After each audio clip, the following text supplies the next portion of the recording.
तो नमस्कार दोस्तों, बिहार स्टेट में जो परीक्षा होती है बिहार शिक्षक बहाली, कहीं न कहीं बिहार के इतिहास में सबसे बड़ी जो बहाली है वो है बिहार शिक्षक बहाली।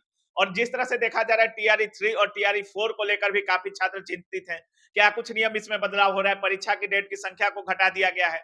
नियोजितों के लिए सक्षमता परीक्षा की आयोजन करने की बात की जा रही है। बहुत सारे इसमें मुद्दा है, डोमिसाइल हो गया। सारी मुद्दों पर हम बात करने के लिए रजनीश सर के साथ हैं। सबसे पहले सर स्वागत है आपका। Thank you so much Ravi ji, आपको भी धन्यवाद दिल से, क्योंकि आप बड़ी मेहनत करके यहाँ पर पहुँचते हैं आप। बिल्कुल, हम तो बिल्कुल। बैठे रहते हैं दिन भर, पर आप पहुँचते हैं, ले इसके लिए आपको धन्यवाद। लेकिन सर आप काफ़ी अच्छा काम किए और आपका चयन भी हो गया है। Thank you. जॉइनिंग भी करना है, इसके लिए आपको बहुत-बहुत बधाई। सबसे पहले सर सक्षमता परीक्षा जो होना है, उस पर हम लोग ज़िक्र करते हैं। क्या है और इसमें क्या कुछ होने वाला है? ये सक्षमता परीक्षा जो है, वो बिहार बोर्ड द्वारा ली जाएगी, पहली बात हाँ, तो ये है। और कुल मिला के 4 परीक्षा होनी है, हुँ, कुल मिला के 4 परीक्षा टोटल। अच्छा। उनमें से हर कैंडिडेट को 3 परीक्षा देना है, हुँ, लेकिन 3 अनिवार्य नहीं है, हुँ, 3 टोटल देना है, हुँ, किसी एक में पास कर जाना है। अच्छा। जिसमें वो पास मान लीजिए पहले ही अटेम्प्ट में पास कर गए, हुँ, तो आगे के 2 परीक्षा 3 परीक्षा उनको देने की ज़रूरत नहीं है। तो पहले ही परीक्षा के बाद उनको राजकीय का दर्जा मिल जाएगा। और हुँ, मान लीजिए वो पहले अटेम्प्ट में फेल हो गए, हुँ, तो दूसरा दें, तीसरा दें, टोटल 3 अटेम्प्ट मिलेगा सभी को। अच्छा। 4 परीक्षा होगी, जिसमें 3 सबको देना है। नियोजित के लिए? नियोजित के लिए, केवल नियोजित, इस परीक्षा को अटेम्प्ट करेंगे केवल नियोजित टीचर। हुँ, और 3 अटेम्प्ट देंगे, 3 में से किसी भी एक में उनको पास करना है। हुँ, अगर तीनों में फेल कर गए, हुँ, तो साफ-साफ स्पष्ट निर्देश है कि ये मगर फेल कर जाते हैं, तो उनकी नौकरी भी खत्म करने का अनुशंसा किया जा सकता है। सकता अच्छा। है मतलब नहीं भी किया जा सकता है। हाँ, हाँ। कहने का मतलब कि अगर तीनों में फेल हो गए, हुँ, तो आपकी नौकरी भी जाने की संभावना बन सकती है। मतलब बिल्कुल, 3 में बिल्कुल। आपको पास करना होगा। 3 में पास करिएगा तभी आपको आगे शिक्षक बनने का मौका और ये मिलेगा। परीक्षा कंप्यूटर बेस्ड होगा, सीबीटी टेस्ट। सीबीटी। हाँ, कंप्यूटर बेस्ड टेस्ट होगा, जिसमें आपको कंप्यूटर में वही अब ओएमआर सीट नहीं मिलेगा, हुँ, कंप्यूटर में ही मार्किंग करना पड़ेगा आपको। अच्छा। इसलिए थोड़ा प्रैक्टिस बच्चे कर लें कंप्यूटर के आधार पर। 150 प्रश्न सभी सेक्शन में होगा। प्राइमरी के लिए भी 150, मिडिल के लिए भी 150, 6 टू 8 में भी 150, 9 10 में भी 150, 11 12 में भी 150, सभी में 150 प्रश्न होंगे। भाषा सभी में 30 नंबर का अनिवार्य होगा, 40 नंबर का जीएस सभी में अनिवार्य होगा। हुँ। बाकी 6 टू 8 में कॉम्बिनेशन होगा, एक 80 नंबर का, 9 10 में 80 नंबर का कॉम्बिनेशन। परीक्षा 26 तारीख को आयोजित होगी। 11 12 में कॉम्बिनेशन होगा। 26 तारीख को पहली परीक्षा होगी। अच्छा। 4 में से पहली परीक्षा 26 को 26 होने को। जा रही है। अच्छा। सर एक बार डोमिसाइल नीति को भी लेकर छात्र काफ़ी सोच रहे हैं कि क्या डोमिसाइल नीति को फिर से लागू किया जाएगा क्या? देखिए, डोमिसाइल पर कहना मेरे लिए भी कुछ मतलब अभी सक्षम नहीं है कहने में, क्योंकि इसके बारे में कुछ क्लियर नहीं है अभी। हुँ, जो पुरानी चीजें हैं, डोमिसाइल बिहार में लागू नहीं है। हुँ, अभी तक यही डोमिसाइल लागू बिल्कुल। नहीं है। बाहर के बच्चे भी उतने ही एलिजिबल है जितना बिहार के बच्चे एलिजिबल है। खाली उनको आरक्षण का लाभ बिहार में नहीं मिलेगा, बस इतना ही है। अब डोमिसाइल लागू होगा कि नहीं होगा, एक बार नोटिफिकेशन आ जाने दीजिए। सरकार का स्टैंड क्या होता है, इस पर हम लोग एक बार विचार कर लें। क्योंकि पहले भी मुख्यमंत्री नीतीश कुमार थे, अभी भी वही है, तो ज़्यादा उम्मीद है कि डोमिसाइल लागू होगा? अब इस पर अभी तत्काल कुछ कहना ये जो बुक है बिहार नियोजित शिक्षक सक्षमता परीक्षा है 1 to 5 के लिए है। ये एनसीईआरटी एवं एससीईआरटी पे आधारित प्रैक्टिस वर्क बुक है। ये आपको देखने में जिसमें कुल मुश्किल है कि क्या होगा, लेकिन तत्काल जो चल रहा है सिस्टम उसी को माना जाए, और आगे डिसीजन सरकार का जो आता है उसको वेट कर लिया जाए। इस बिल्कुल, पर बिल्कुल। तत्काल स्टेटमेंट देने से सभी को बचना चाहिए।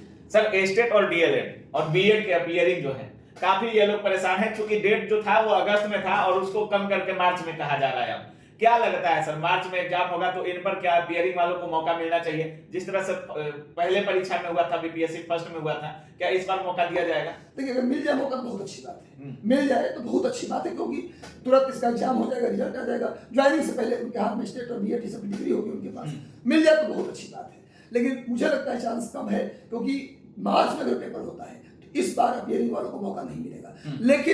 लेकिन टीआरई 4 की भी घोषणा हो गई, जो हम आशा में थे एक परीक्षा साल में होगी, अब 2 परीक्षा होगी। 70,000 प्लस वैकेंसी टीआरई 3 में है, 70,000 प्लस। मुझे अनुमान लगता है कि 1 लाख पहुंचेगा वो। और क्लियर बोला सर ने कि टीआरई 4 भी 1 लाख वैकेंसी के साथ अगस्त में हो जाएगी। तो अगर मान लीजिए नहीं मौका मिलता है, ऐसे भी तो टीआरई 3 आपको अगस्त में देना था, अगस्त को प्लान बना के चल रहे थे, घोषणा हो गया तब ना आशा किरण जगह भैया हमको ही मौका मिल जाता है। 4 में मिलेगा। 4 में मौका मिलेगा, 1 लाख से ऊपर सीट बोले हैं। लेकिन छात्र कह रहे हैं कि हम लोगों को अगर अपीयरिंग का मौका मिल जाता तो 80,000 से ऊपर छात्रों का कल्याण हो जाता। हाँ, मैं तो बोला ही आपको, अगर मिल जाता तो बेनिफिट तो श्योर होता, पर मुझे लगता है चांस कम है कि मिलेगा बेनिफिट, क्योंकि अब भी उनको उदास भी नहीं होना चाहिए। देखिए, अगर आपको मौका मिल ही जाएगा तभी आपको स्टेट की भी तैयारी करनी है, बीएड एग्जाम अपीयरिंग होंगे, देना होगा तो परीक्षा देनी है आपको, तो दोनों परीक्षा की तैयारी करेंगे तो ऐसे भी परीक्षा में उतना बेहतर आप नहीं कर पाएंगे परफॉर्म।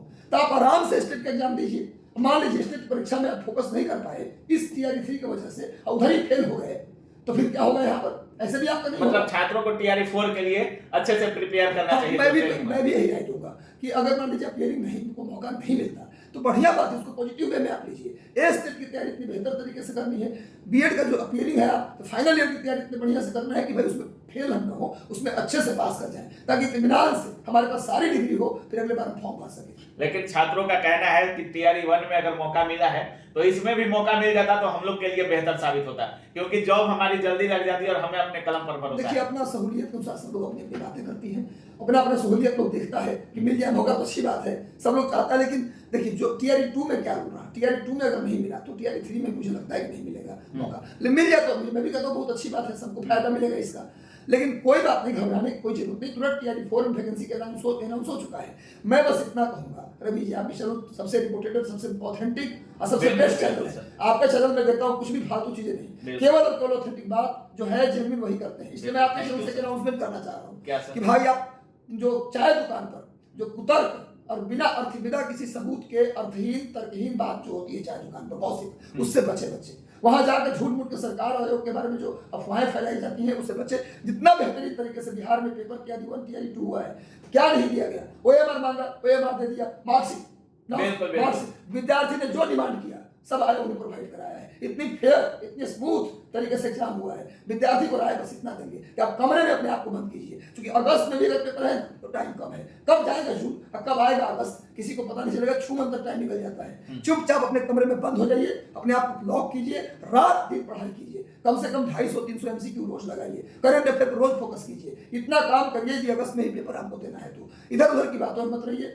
जो फालतू का बिल्कुल सर, पढ़ाई कीजिए आप। चलिए, बहुत अच्छा बोल रहे हैं सर आप। हो सकता है काफी लोग इससे नाराज भी हो कि सर कह रहे हैं कि आप वेट करिए, लेकिन सर की जो बातें हैं वो अगर 5 मिनट आप सोचिएगा तो आपको भी लगेगा कि कहीं ना कहीं सर ने सच्चाई बोला है कि अगर आप टीआरई के चक्कर में स्टेट पर ध्यान नहीं दे रहे हैं तो हो सकता है कि आपका स्टेट का परीक्षा गड़बड़ हो जाए। काफी लोगों का ऐसा भी देखा गया कि उनका टीआरई में रिजल्ट था लेकिन सीटेट ही फेल कर गए, तो ये सब भी नहीं होना है। और काफी लोग मांग करते हैं कि हमारा स्टेट में थोड़ा जो योग्यता है उसको कम करना चाहिए, और हाँ, जो अर्हता को कम तो जो फेल हो जाते हैं वो बोलते हैं सर। अब बोलते हैं ठीक है, आप फेल क्यों करें, हम पढ़ेंगे। और एक बार मैं कहना चाहता हूँ कि थोड़ा सा कि भाई जो काम हो रहा है, एक तो हम लोग आशा में थे कि एक ही वैकेंसी होगी साल में, 1 लाख सीट आएगी, यहाँ पर 2 लाख सीट आ गया। सबसे थैंक यू के पात्र सरकार जो है, धन्यवाद के पात्र शिक्षा विभाग और आयोग, दोनों अतुल प्रसाद सर स्पेशली और पाठक सर स्पेशली धन्यवाद के पात्र हैं, जितनी स्मूथली तरीके से परीक्षा भी कराए और नई वैकेंसी के लिए आशा की किरण भी जगा। बिल्कुल। कई बार कमेंट आता था यूट्यूब पे, इस सरकार बदली है क्या होगा, अब नहीं आएगा क्या, टीआरई 3 गायब हो जाएगा क्या? हम बार कमेंट में बोले हैं कि टीआरई 3 भी आएगा और आगे 4 भी आएगा, 5 भी आएगा और अनाउंसमेंट भी हुआ। तो बच्चों को भरोसा रखना चाहिए, अपनी मेहनत करना चाहिए। गवर्नमेंट पे आप दुश्मन थोड़ा ना है, वो चाहते हैं कि जगह स्कूलों में टीचर अच्छे टीचर वैकेंसी हो, आप पढ़िएगा, मेरिट पार कीजिएगा तो नौकरी होगा। तैयारी होता है ना रवि जी, तो एक सीट में भी सिलेक्शन होता है, अब तैयारी नहीं है ना, आधी भी तैयारी है ना, मौका कितना भी मिल जाए, हजारों में नहीं, हजारों में भी आपका नहीं। बिल्कुल, बहुत बहुत धन्यवाद sir, thank you so much. तो बाकी आप सुन रहे थे, सर का साफ कहना है कि तैयारी में लग जाइए। डोमिसाइल पर सर कह रहे हैं कि हो सकता है सरकार इस पर फिर से विचार करे। बाकी सक्षमता परीक्षा 4 बार मौका मिलेगा आपको, 3 में पास करना है और पहली जो परीक्षा है वो 26 तारीख को होनी है। और जो भी डीएलएड और बीएड अपीयरिंग वाले हैं, स्टेट वाले हैं, सभी मुद्दों पर सर खुलकर बोले हैं। बाकी अगर आप भी छात्र हैं तो क्या कुछ सोच रहे हैं इस वीडियो के बारे में, अपनी राय कमेंट सेक्शन में जरूर रखिएगा। आप देख रहे थे काबिल न्यूज। जय हिंद।